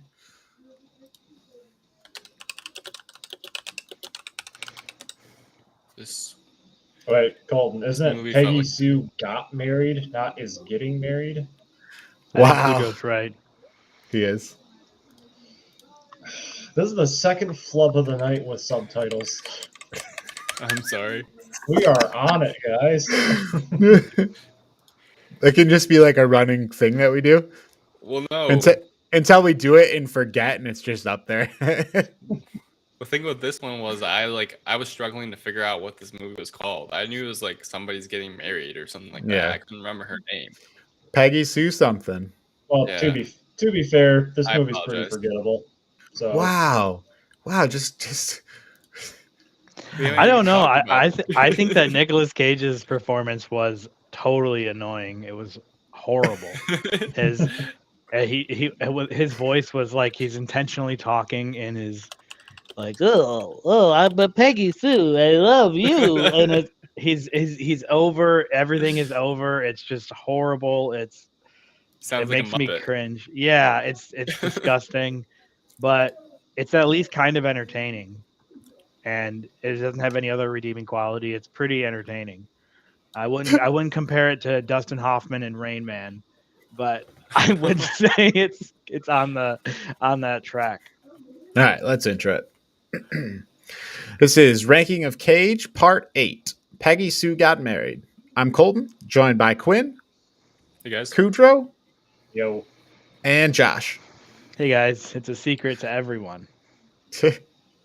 So we'll start off with the synopsis for Peggy Sue Got Married. So Peggy Sue faints at a high school reunion. When she wakes up, she finds herself in her own past just before she finished high school. So it's a time travel movie. So it opens with Peggy getting dressed to go to her high school reunion. And Peggy's not feeling great about her reunion because she is in the process of divorcing her husband, Crazy Charlie, the appliance king, who she had been with since high school. At the reunion, she goes through, talks to all the people she knew from high school, but they crown a king and a queen at the reunion, and Peggy was selected as the queen. While on stage, the crowd starts singing the song Peggy Sue. and she's feeling very overwhelmed, and she faints. And then bam, Peggy wakes up at a blood drive, and she's back in high school. She's been transported through time, essentially, is what we figure out. Then we go through the whole time traveler acting weird in their new environment thing, where she's like, reliving the past. Everybody else, she's like seeing all these people she misses and hasn't seen in a long time, and everybody else thinks she's acting weird. She takes a more carefree approach to reliving her high school days. The next day, Charlie picks up Peggy before school, and they discuss breaking up after graduation, and then like they're going to get married again. They're going to get married a few years after that, is what Charlie says. He's got a whole plan. And then Peggy says, "Why not now?" Then they kind of leave it there. After school, Charlie explains to Peggy he doesn't want to break up, and he doesn't want her to go date other people. After this, Peggy goes to meet with Richard. And Richard, she had seen at her class reunion, and Richard was a very intelligent individual from her class. Richard!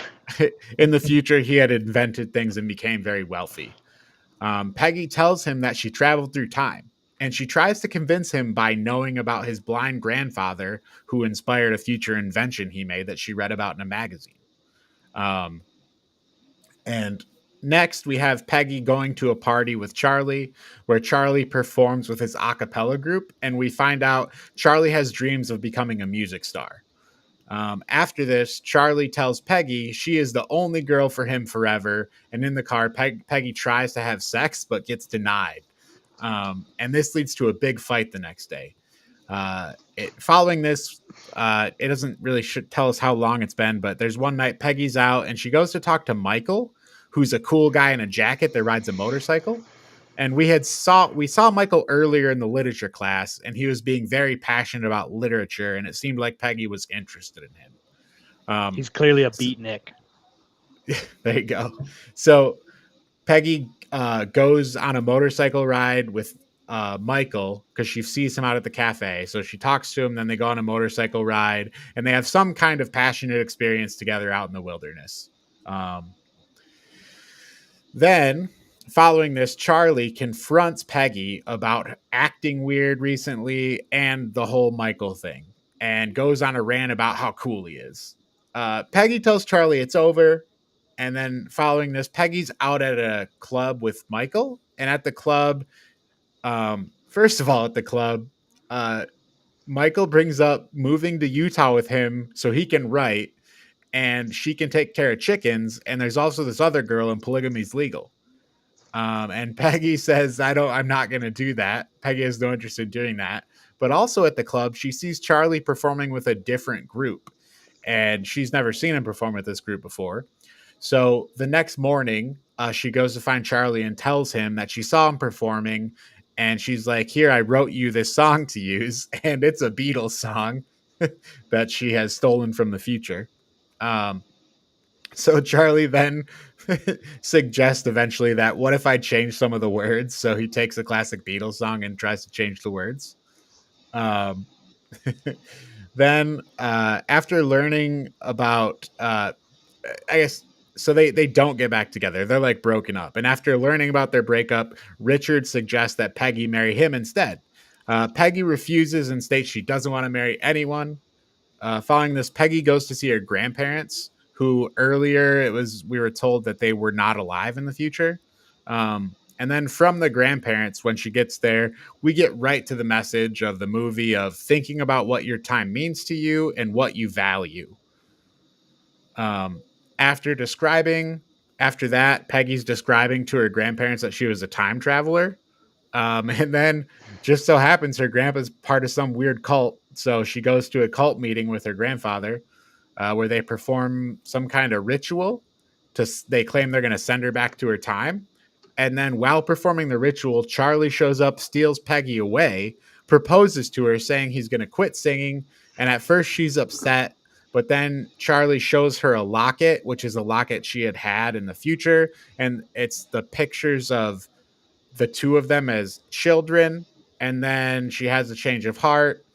And then basically after this, Peggy wakes up back in her own time. Charlie's sitting in front of her, and we learn that the things she changed in the past have applied to the future.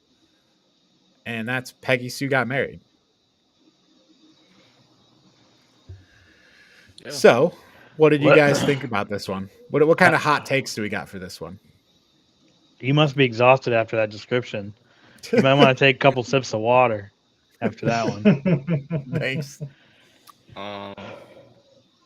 For me, it's about their weird relationship.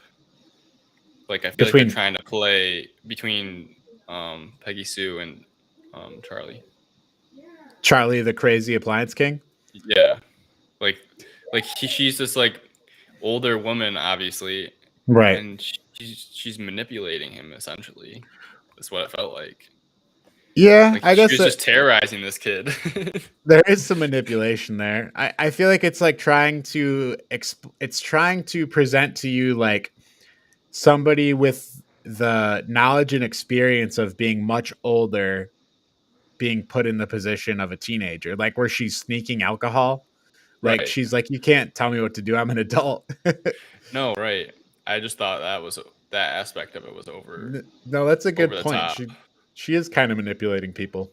Because like every time something would happen, he'd be like, oh, like I realized I did this wrong, like very like mature and like, oh yeah, like I overreacted or like apologizing. Right. But then she would just do it again. And I was like, oh, okay. Poor kid. He's trying his hardest. Yeah. But, did we ever find out if that beatnik guy wrote a poem about her? And then he did, because that's the thing at the end of the movie that tells us the thing she changed in the past affected the future. Because in the future, when she wakes up, Charlie has a book written by the guy that has a poem. That's the poem he was going to write about her that she told him to write in the past.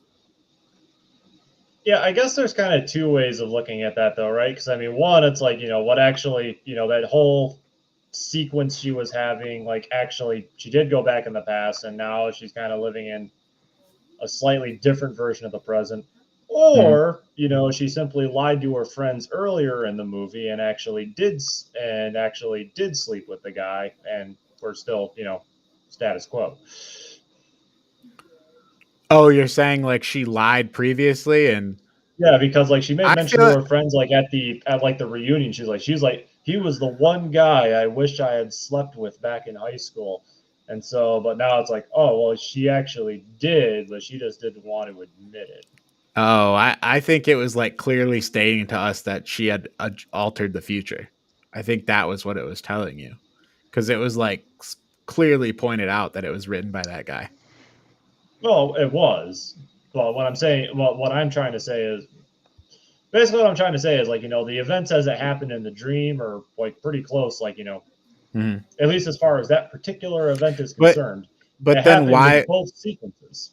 If that's the case, then why would Charlie be at her bedside? Because it seemed like they were not like separated when she came back, when she woke up again. Well, I thought that at the bedside, correct me if I'm wrong, like, he said like he regretted, like he said, like, the whole affair, that a woman he was seeing, like that relationship is now over. And it seems like he regretted becoming estranged from his wife. And that's part of the reason why they reconcile. In addition to like that whole massive time travel, dream sequence, whatever, where it's like, she realizes, oh, I still do love him. Or at the very least, I remember why I loved him. Right. Yeah, I don't know. Interesting. Well, his voice didn't keep her away, so. Yeah, his voice. What in the hell? It was, I was looking up what his voice was, and he based it on,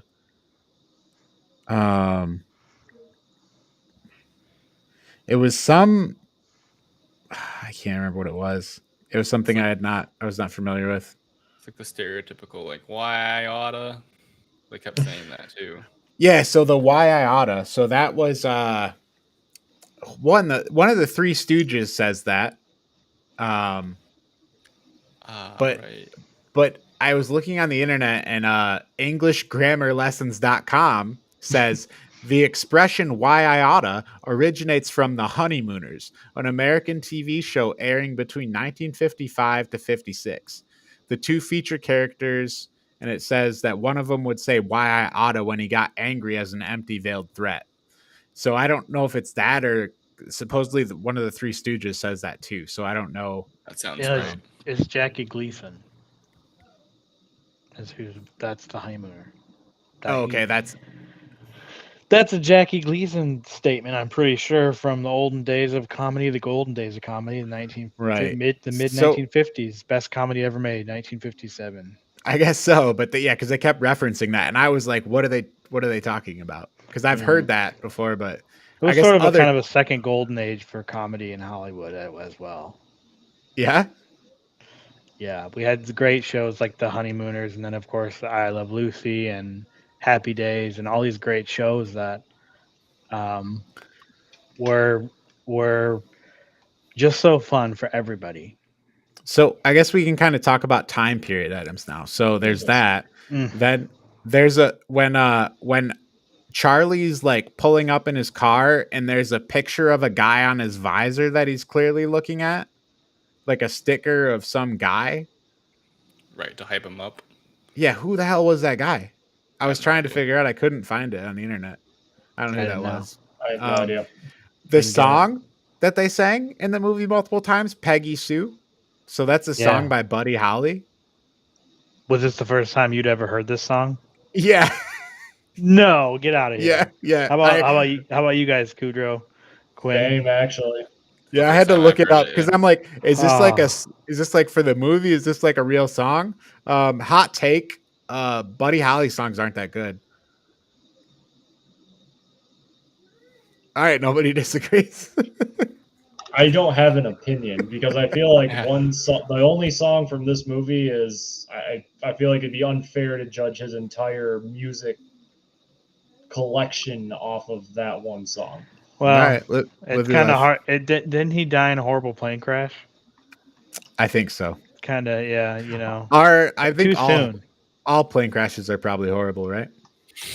Not all. Not all. Some people. Sometimes the pilots do a great job, like in the movie Flight, starring Denzel Washington. All right, fair. Another great movie, which I wish we could review instead of this horrible movie. Whoa! This Peggy Sue got this it's movie. About the principal, Josh. I know, but I was like, this was a low for me today. So, to get in defense of Peggy Sue, the film made the best films of 1986. Along with Star Trek 6. Gene Siskel and Roger Ebert put it at number. Oh, Gene Siskel placed it at number 5 film of 1986, and Roger Ebert placed it at number 9. So, you know. Oh, okay. I don't think we can't make this argument for this movie being good. What were the other great? Universally insulted Moonstruck, which also received several nominations for Academy Awards. It won one, okay? Cher won one. Which one did it win? Cher won Best actress. Best actress. Yeah, because it was a decent movie. Thank you, Quinn. It was a decent movie. I think it was. Maybe maybe my hot take is that was Cher's jump into. She was trying to reform her. That's a hot take about a different movie. That's off topic. Oh, about Moonstruck. Yeah. Okay, so no, I don't know who Charlie's looking at on his visor. It must be somebody. So, other thing, probably the Fonz or somebody. Monopoly, Shoots and Ladders, and Parcheesi. That's the board games in the 1960s you play. Has anybody ever played Parcheesi? Hell yeah! You have. Oh my god! You guys haven't played Parcheesi? No, but it looks kind of like some other games I've seen. Like I looked it up. It's like a game where you move spaces, move in a circle. It's almost like a Sorry in a way. I was going to say, have you ever played the game Sorry? Yeah, it's like a simple. Sorry's like a simpler version. It seems like it is. It's a slightly different version. I don't know if I would say simpler. I'd say they're about the same level. That's what it looked like. Player interaction you got going on. Parcheesi's classic. Next time you're in town, we can play Parcheesi. I would love to. Another time period thing. There was a scene where her sister was eating some sort of candies, and she said, "Don't eat the red ones." Oh, the M&Ms. I looked that up briefly. What's the and deal? I think there was like something about like red M&Ms, like there was like a scare about the food dye or something like that. Oh, okay. Because no, that was one of those things too that I was like, what? Yeah. Gotcha. Yeah. Any other time period things you guys noticed? What drinking? Were they legal? I feel like everywhere they went, they were drinking. Well, it would have been 18 at that time, right? She wasn't 18 yet. She turned 18. Yeah, they were in like high school. They're in high school, and they're just, well, I don't know what state were they in. Right, because they were drinking at the club, right? Yeah.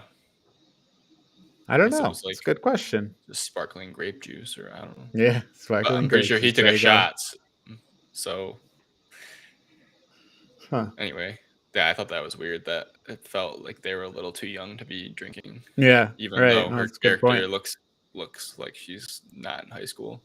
Right. To me, in my opinion. But, you know what this movie felt like to me, guys?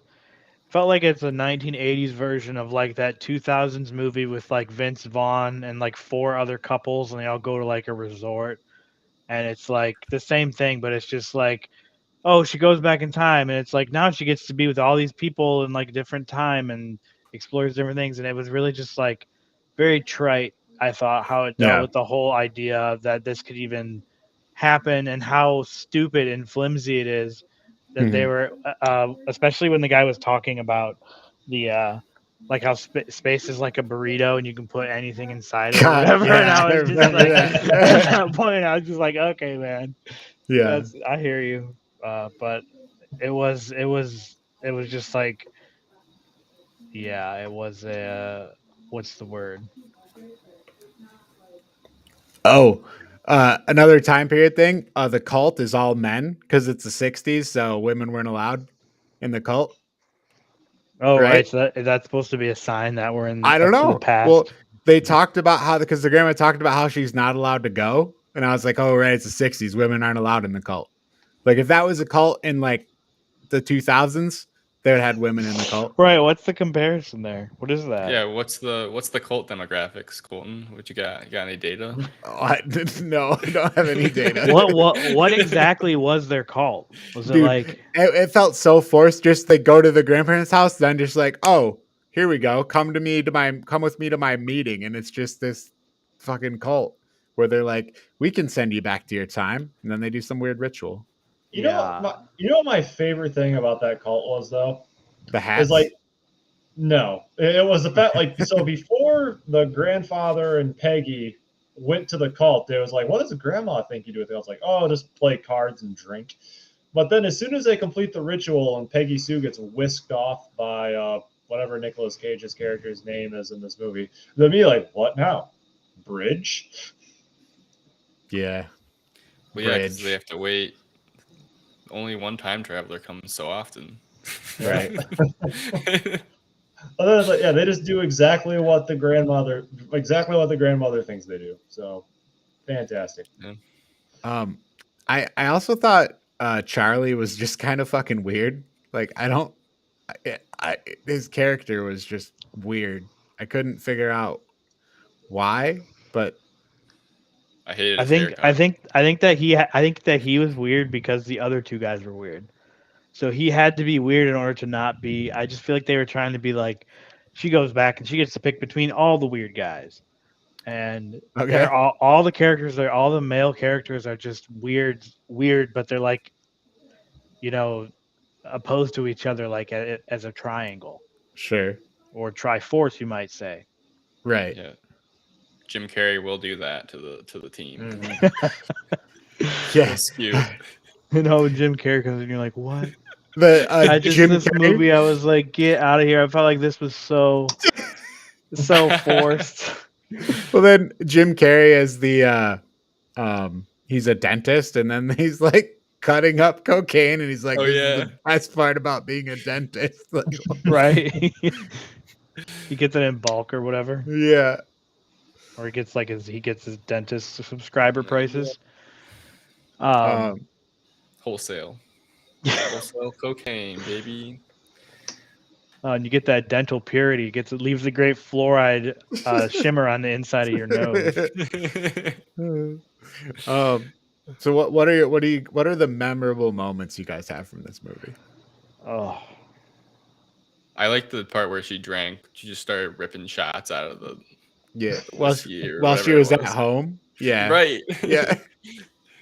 That, I don't know, the outrageousness of not understanding that you're time traveling and that like people don't understand what you're experiencing was a little too long for me, I felt like. It's so like, I mean, maybe at the time it was less played out, but it's just so, I mean, yeah, okay. Like that's that one like was the main point of contention for me. Other than that, yeah, I didn't like what she did to Charlie. Like I don't know, it just felt malicious to do him so dirty over and over again, and then to tie it all the way back to like, oh, was she in a coma, or did she actually go, back in time? Like I don't know, it was. Yeah, after Kudrow's point, I'm confused about that now too. I don't. Yeah. Because I thought I just saw the poem thing, and I didn't even think after that. I'm like, oh yeah, that's because she changed everything. I don't know. I'm more inclined to believe, because like with the entire explanation of like the burrito theory of time travel, like that's clearly what they're going for. I can't believe you brought like the burrito theory up again. Yeah. Do we need to get the whiteboard out? A hearty time travel burrito. But I feel like with that explanation and like that whole scene that took up several minutes of the movie. Well, I liked. Oh, I'm sorry. Go ahead. Yeah, I'm inclined to believe that that's what happened. It's just like something that came to mind. It's like, but maybe it's a red herring, but I don't think it is. The moment that I liked it, where they were going with the time travel thing, was when the beatnik told her to go run out in front of the bus and kill herself. And I realize what that sounds like to say that, but I mean it genuinely, because I was like, yes, break the system. Like, dude, this is right. You are in an impossible loop. Like, you have to get out of here. Like, the time travel is impossible. You are not supposed to be here. And so and then the fact that she basically just had an instinct to survive and ran away from the bus or whatever, and it was just like that was the whole moment. But that moment was emblematic of a whole movie in a way, because it was like, oh, slip back in time. Like, I'm in a hospital now, and like, she was getting she's giving blood at the beginning when she like slips back in time. Yeah, the whole movie was like that. But I found that it was I didn't really enjoy Nicolas Cage's performance. I was more so annoyed and mildly entertained by it because it was annoying. He was his character was annoying for sure. But it felt I'm not sure that this ranks very high for me in terms of like even good Cage moments or like Cage performances. I can't help but feel like the one Nicolas Cage moment that's like, was it just me, or is like, because the moment when he's like sitting on her Peggy Sue's bed, and that one like random scene in the middle of the night, and it looked like he had picked up her pillow and was getting ready to smother her. He's gonna smother her. He's gonna kill her. Right. That was weird, but then he didn't. Was that the scene right before they had the big argument? Yeah, because like he's like sitting on her bed, watching her sleep, getting ready to smother her to death, apparently. Yeah. And then it's like all of a sudden she wakes up and drags him into the basement, and then they have that huge. That's like your Cage's in the movie where he's like talking about himself. He's like, I'm the star, I have the car, I have the voice. Like it's just like, once again, like, this is yet another Nicolas Cage movie where he is just this man doggedly chasing after a woman he has his eyes on. I felt like he finally got a varied character in this one though, because he wasn't like in the other ones, he's more of a rebellious, doesn't care about anything, kind of ignoring his responsibility. Whereas this one, he's almost like the opposite. Like, he's still chasing after a girl, but now he's like has the responsibility. He's like he's a noble fool. It's what they did with Steve Harrington in Stranger Things. Yeah. They turned him from like a jerk into like a really like a Yeah. he's an idiot, but he's like noble about it. He was just like you're saying, Cujo. He was dogged, but he's also very annoying. Just his and it was felt very everything he said felt intentional, and it felt like poorly, but it felt like it was. I blame the direction and the character because I just did not like the character. Were they like trying to make him? Was he trying to sound younger? Were they like, okay, pitch your voice higher and like? I guess. Yeah. I don't know. His voice just felt like he was going through this. He was basically filming this entire movie with a terrible sinus infection. I mean, that could be, but there was something else I wanted to say about that, and it totally slips my mind. So I'm sorry if that was me cutting you off. So no, it wasn't. It's just my stupid brain. Other lines. There's a line where Charlie says to Peggy, "I love it when you twirl your baton." And then there's a part where she's with Michael and he yells, "No more Jello for me, Ma." Yeah. Is that a call to something, or is that just a line from this movie? Like, is that calling back to something that I'm not familiar with? Because he's like yelling, "No more Jello for me, Ma." I don't know why. I don't think it's a callback. I think it's just like teen angst. And I felt like yes, but also on top of that, I would say that I felt like he was playing it up intentionally to where like he's making fun of it. He's realizing that like his rebellion of like I'm gonna move away from here is ultimately like stupid and kind of sophomoric, and so he's taking comparing it so far to as Jello. Well, not even comparing it, but just saying like the result of his sacrifice of leaving his parents' house is equivalent to just not eating Jello anymore. So it's like, who cares? Like your fucking dumb journey. So he's making fun of. He's being cynical about his own quest. It's really clever, but also he takes it to 11 and it gets annoying right away. I was thinking it was something like he was saying, "I'm gonna leave this place. Like, I'm out of here, Mom. I don't need this fucking Jello anymore." Like he was turning down the Jello. He's like, I don't need Jello in my life. Right. Yeah. But then also Jello is such a mundane thing. How much does a thing of Jello cost at the store? About 99 cents for about 16 packets of Jello. Jello is very cheap. Jello is basically free. So, I don't think it's quite basically free, but who has access to free They wouldn't Jello? be chasing you out. They wouldn't be chasing you out of the store, I don't think. Yeah. Let's put it this way: who has access to free Jello? Pretty much anybody, because nobody actually wants to eat Jello once they've made it. Well, if you put some fruit in there, it can be kind of good. Oh, you are a brave man for saying that. Some people really hate the fruit. Oh, the fruit cocktail put in the Jello? All the fruits. I love all the fruits. Excuse me, guys, while I'm attempting to plug my computer. So, my hot take from this movie is that Peggy Sue is a thief, and she's just trying to steal intellectual property of others. She's trying to steal that Beatles song and give it to Charlie. She's trying to steal the invention of pantyhose from people who rightfully did it in the future, and she just gets lucky, gets to time travel, and she's like, let me just steal all this stuff. So she's a thief. That's my hot take. Peggy Sue's a thief. She should be prosecuted. The funny thing is, though, it's like that might actually be another evidence for the fact that it is time travel, because when we look at the reunion, that dude ended up becoming like this really wealthy, like. No, but that already happened, because she said how she knew about his grandfather because of the invention. So he already invented other stuff, but she was in the past trying to invent other things that she just stole from other people in the future. So yeah, but you would do the same thing as she did, though, right? I'm not on trial here. Okay, that's how it is. Yeah, maybe. That's my hot take. Colton would do it. Yeah, so I don't know.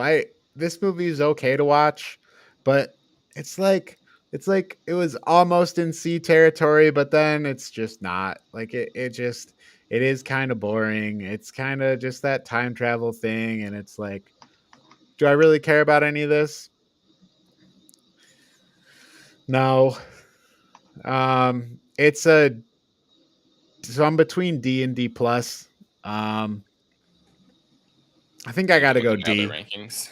I think I got to go D. Like, yeah, I got to go D. Kudrow, what do you feel about this one? D. I don't know. It's interesting because like the more that we talk about it, the actual it's funny, like the higher the rankings are actually going up. Because I keep finding things that I can find some level of appreciation for this movie. It's like it probably deserves a D plus for me, but like I just don't know that I. Because like it's funny because like on paper I actually kind of love this plot in certain respects, because like, you know, this woman's always going on about like, you know, she seems very dissatisfied with her life. She ends up having this cardiac incident where now she's like she's in a coma. She's like, you know, kind of going back. Actually, that this is like a near death experience where, you know, now she's just replaying all of her life. But yeah, but then it's like, you know, and she keeps talking about like, you know, all the things that maybe she would do differently. But now it's like she comes to find the appreciation for like everything that she does have. And by the end of it, actually would like, you know, finds out that she actually loves her life as it is, and like, you know, loves her husband. So it's like, I love this plot on paper. I guess it's just the execution just didn't do it for me. Yeah. So where does that leave you? I think I'm gonna go where Colton did, and I'm at least gonna give it a D plus. Okay. Yeah. I think I'm in the same boat as both you guys, but it's gotta be a D for me. It was all right. Yeah. I didn't really feel like I needed to keep watching at some points, though. Okay. Yeah. I feel like it's like watchable, but I wouldn't recommend watching it. Yeah, I mean, like you said, the time travel, I kind of already knew what was going to happen. It got kind of repetitive for me as well, the relationship fights. But yeah, I think a D. Josh, are you there? Yeah, hey guys, what's up? I'm here. Sorry. No, it's what's your so we gave our rankings. What's your personal ranking for this one? My personal ranking is I give Peggy Sue Got Married an F for an first. F? What? Okay, I was expecting E. I was not expecting F. How do you get to an F?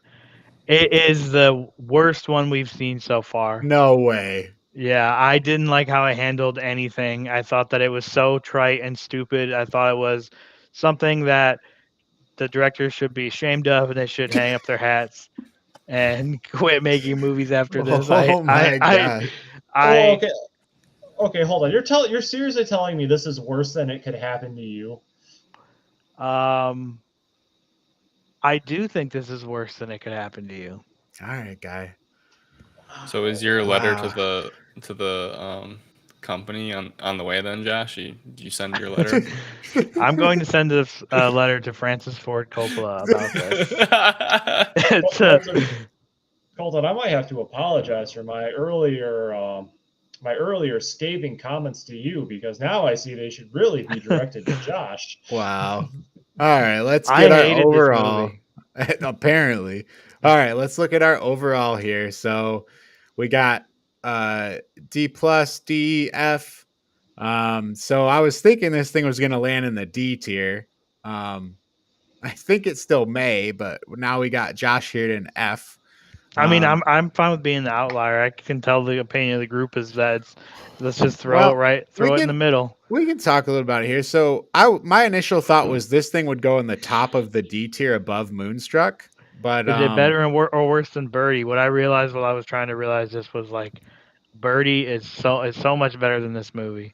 So where I guess Kudrow and Quinn, where are you guys sitting with this? Were you guys thinking top of D tier or more towards the bottom?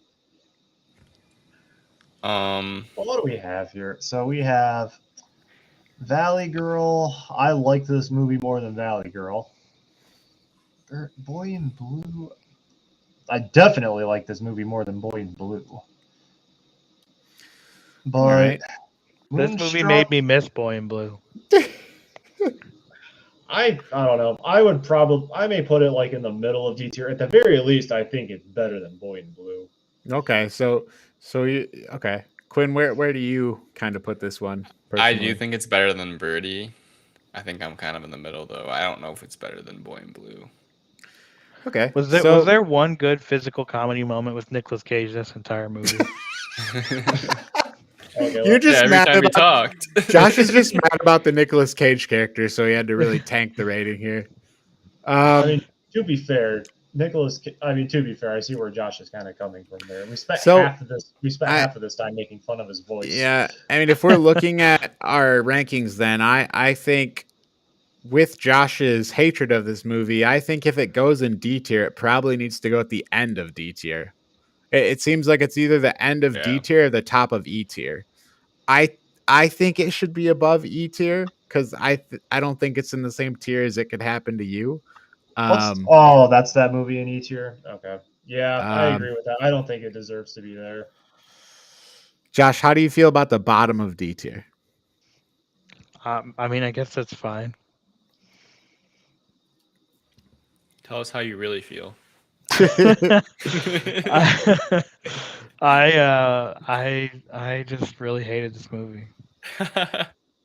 All right, we'll put it at the bottom of D tier for now.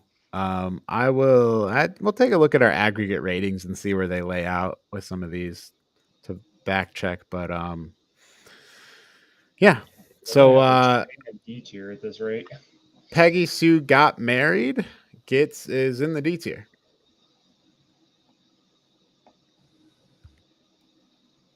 All right.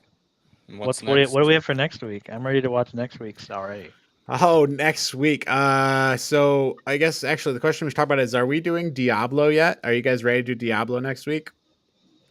Or do you want to do Diablo next week, or do you want to do Diablo 2 weeks from now?